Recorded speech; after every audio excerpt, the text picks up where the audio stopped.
It's me, Tibbs. I'm here showing you really quickly a video how to bench press 300 pounds, but when it comes down to it, this is simply how to lift more weight. Not necessarily 300 pounds. It could be 200, 100, or 400 or 500 pounds. These tips are going to help you kind of push a little bit more weight. A lot of people don't realize that they leave a little bit of weight on the bar by not using these simple techniques. So that's what we're going to go over today. First of all, if you're going to be maxing out, you're going to want a good set of wrist wraps. Your wrists are going to be the weakest part of your body when bench pressing. All the other parts of your body that are going to be used should be built up enough to handle the load and the stress that we're going over. This obviously isn't 300 pounds. I just barely got this weight set. The best weight set out there actually is a Titan T1 is what it's called. So I don't even have enough weight to push. Right now I've only got 275 pounds, and that's what we've got on the bar. So the one thing that a lot of people have started using is mouthpieces. I read about this in Golf Magazine, where they did a study, and baseball players swing with more force when they have a mouthpiece in, which they're gritting their teeth. The idea behind this is that you're forced into your fight or flight complex, and gritting your teeth, showing you're going to fight, it kind of triggers a psychological thing that helps you push more weight. The other thing that you'll notice when I go through my press, the key to a good bench press is your stroke. And the stroke is basically the distance you bring the bar down and push it back up. That motion is your stroke. The big bench pressers are guys with big, huge barrel chests with short strokes. Some guys have longer arms than others, but the key is shortening that stroke. So what you'll see a lot of competitive bench pressers do is get a big arch in their back, widen out their grip as far as they can. In competitive bench pressing, you have to have at least one finger on the outside ring. So all of this stuff that we're going through will be in regard to competitive bench pressing. So you can impress your friends and say, hey, I was able to do this, and it was strict, it was legit. So you've got to make sure you've got your butt on the mat. Head and shoulders need to be on the mat in most federations, and then your feet also need to be planted.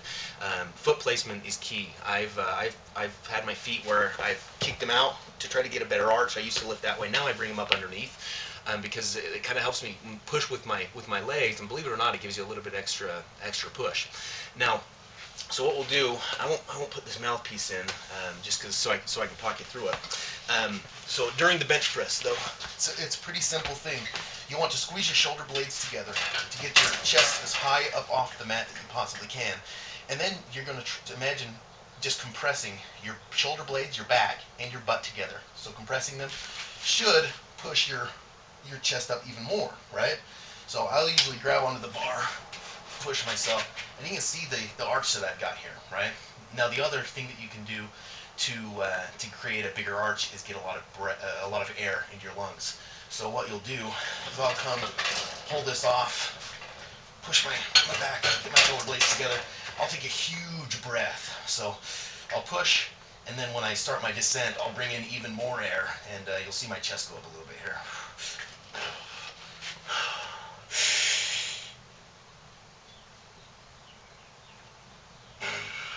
And then I release it.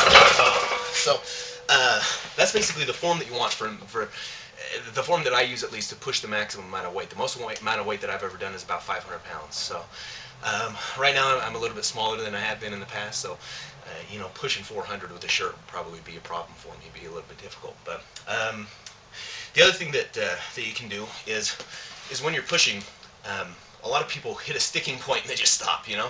A secret that I've used is to put the weight, start imagining it and pushing it to your head. The natural range of motion for a bench press is kind of an arc. So if you imagine hitting that sticking point, you're kind of stuck. If you imagine pushing it to your head, it starts bringing your back and your triceps into the movement a little bit more, and it kind of helps you push that arc. And that in turn will also help your bench pressing. So imagine pushing it to your head, grit your teeth, and one final thing that a lot of people don't realize is when you're really legitimately max bench pressing. I don't do this on every lift because it really tears out my forearms. But when you're maxing, same thing with when you're gritting your teeth. Psychologically, you need to tell yourself, hey, I'm ready to push this weight, right? So what you'll do is you'll grab that bar when you're up underneath it, ready to push, with the tightest grip that you possibly can. And psychologically, that tells you, okay, I'm not gonna fly away from this. I'm gonna fight, right? So those are a couple of tips that hopefully you can use, and in a little bit better video quality. And let me know if you have any questions or comments, and appreciate watching. Thanks.